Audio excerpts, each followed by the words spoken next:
Today we're going to read Never Follow a Dinosaur, written and illustrated by Alex Latimer.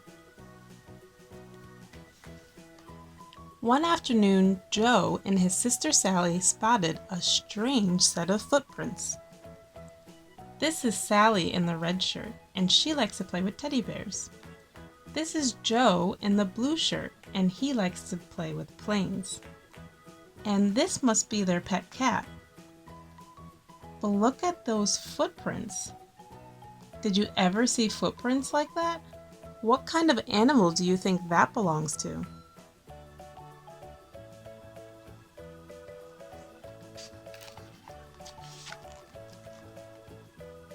Who do you think made these? Asked Sally. Joe took a closer look. By the size and shape, I think they must certainly have been made by a dinosaur. A dinosaur. Do you agree with him? Joe had a dinosaur on his shirt, so he might know what kind of footprints dinosaurs have.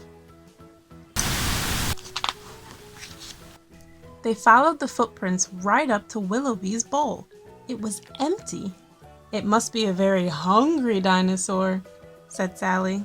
It has eaten all of Willoughby's food. Oh, so their cat's name is Willoughby. That's an interesting name, but it's too bad all his food is gone. He doesn't look very happy about that.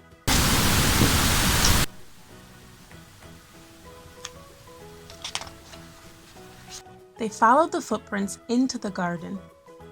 Look how deep the footprints are here, said Joe. It must be a very heavy, hungry dinosaur to have made such deep footprints.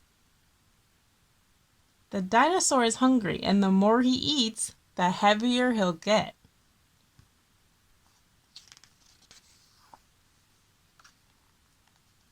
The footprints carried on right through Dad's fish pond. It seems to like water, said Sally. So it's a heavy, hungry, swimming dinosaur. The dinosaur likes to swim. I know I do too. What about you? But maybe he just needed a drink of water after eating all of Willoughby's cat food.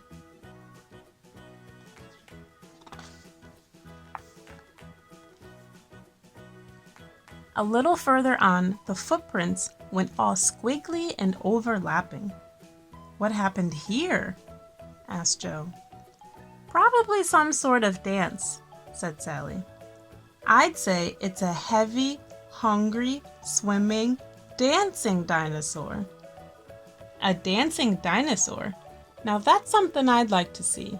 Can you imagine all the things that Sally and Joe think too?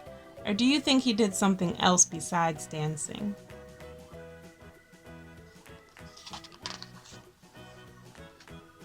What are all these leaves doing here? Asked Sally. The dinosaur probably bumped its head on that branch, said Joe. So it's a hungry, heavy, swimming, dancing dinosaur with a headache. Ouch, I'd get a headache too if I bumped my head on something. Is there anything else that the dinosaur could have done with the branch? Maybe he hung on it and then all the leaves fell. And look, there are only right footprints here, said Sally. It must have hurt its left foot on this rock and hopped about in pain, said Joe. So it's a hungry, heavy, swimming, dancing dinosaur with a headache and a sore foot. Oh my, that's a lot of things to be at one time. I hope the dinosaur is okay. And then, a little further along, the footprints stopped altogether. Sally and Joe looked around for the hungry, heavy, swimming, dancing dinosaur with a headache and a sore foot, but it was nowhere to be seen. The footsteps just stopped. How can that be? How can such a large dinosaur disappear? Let's find out. They trudged home thinking of all sorts of explanations, but they didn't think it had been hit by a meteorite. or magicked away by a magician, or taken by aliens. On the way home, they couldn't think of a reason why the dinosaur would just disappear. But can you? Maybe it was a ghost dinosaur, or he got picked up by someone in a car. What are your ideas about where the dinosaur went? Write them in the comments below. I'd love to read them. You should never follow a dinosaur, said Mom when they got home. Especially not a hungry one. And it probably wasn't a dinosaur at all, added Dad, because they're extinct. Extinct means that the dinosaurs don't exist anymore. So the dad can't believe that the footprints came from a dinosaur. And their mom said it's not safe to follow a hungry dinosaur. Do you know why? That's right, maybe a hungry dinosaur might try to eat you.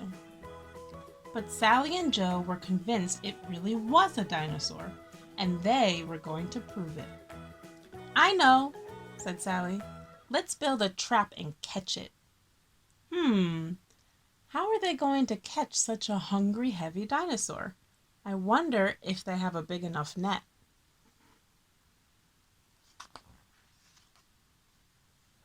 So they spent all afternoon drawing and planning and building the perfect dinosaur trap. And when they were done, they set the cat food in place and left it overnight. So let's see what Joe and Sally came up with. First, it looks like they're going to lure him in with the things he likes. Good thing they investigated earlier that day. This sign says, "This way for cat food." And here they have a bath for him to swim in. And music so he will dance. Then the traps begin.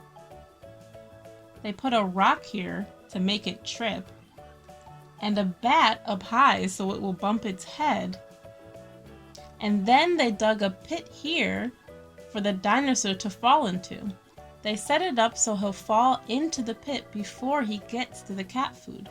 That sounds like a pretty good plan to me. Let's see if it worked. The next morning, Sally and Joe ran out into the garden to check their trap. The bait was gone, and there were footprints leading right to the edge of the pit. But when they looked into the hole, there was no dinosaur. How did it escape? Wondered Joe. It's not as though it can fly. But what if it can? Sally shouted. What if it's a hungry, heavy, swimming, dancing dinosaur with a headache and a sore foot and wings? Now that's a very good idea from Sally, and she's right, there are certainly dinosaurs that can fly. I wonder if they'll ever be able to catch that dinosaur.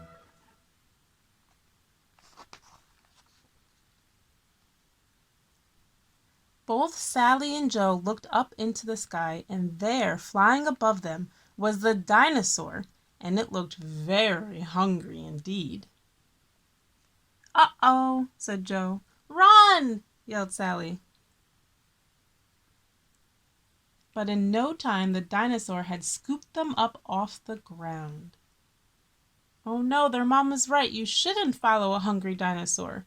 I wonder what will happen to Joe and Sally.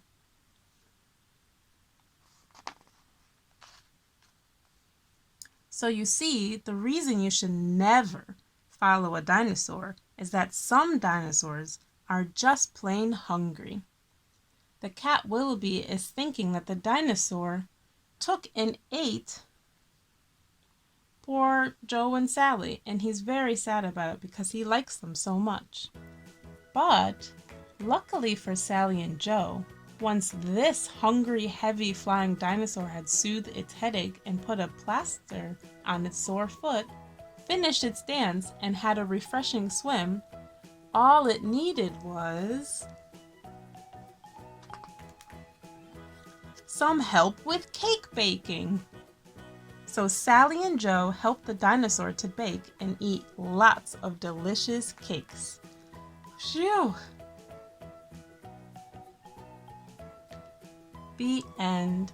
Do you know why a dinosaur needs help baking? Look here, the flour is up high on the shelf and he can't reach it. And here his arms are too short, he can't even stir what's in the bowl. And here he's just putting the eggs all over the counter, my goodness. So I think it makes sense that he went out looking for help. Good thing he found Sally and Joe. It was nice of them to help him bake cakes and cupcakes. And as an added bonus, they got to eat some of it too. Wasn't it great to use our imaginations? But I hope you learned your lesson. If you follow a hungry dinosaur, you have to be careful. But maybe you'll luck out and he'll ask you to help him bake some delicious cakes instead. Do you like to bake? What's your favorite kind of dessert? Leave your answer in the comments below. I think brownies are my favorite thing to bake. They taste so good. I think I'm going to bake some right now. Don't forget to subscribe to this channel by clicking on the red subscribe button or by clicking on the 3 kids and then click on subscribe. This way you can always find this channel and listen to more stories. Keep reading, and until next time on Miss Sophie's Storytime.